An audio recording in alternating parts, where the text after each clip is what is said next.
សួស្តីបងប្អូនទាំងអស់គ្នានេះគឺជាប្រភេទអីវ៉ាន់ដែលបងស្រីគាត់ធ្វើការកម្មង់កាត់ពីខាងប្អូនជាប្រភេទអីវ៉ាន់ដែលយើងដិនច្រើនបងប្អូនទាំងដៃទាំងកហើយនិងផ្នែកខាងមុខយើងដិនជាផ្កាហើយរំយោលទម្លាក់ចុះមកក្រោមបែបនេះបងប្អូនពណ៌ឈាមជ្រូកជាប្រភេទផាមួង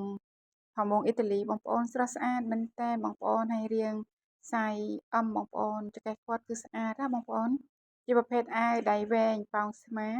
ហើយយើងធ្វើជាប្រភេទកតាំងមានបូនៅខាងមុខនឹងបងប្អូនជាប្រភេទអីវ៉ាន់ដែលស្អាតបងប្អូននិយាយទៅយើងកណាត់ធូរថ្លៃមកល្មមតែបងប្អូនអាចច្នៃបានស្រស់ស្អាតម៉ូតដែលមានដិន highlight គឺចេញមកប្លែកបងប្អូនហើយស្អាតចំពោះពណ៌ឈាមជ្រូកនេះវិញគឺលាក់រៀងបងប្អូន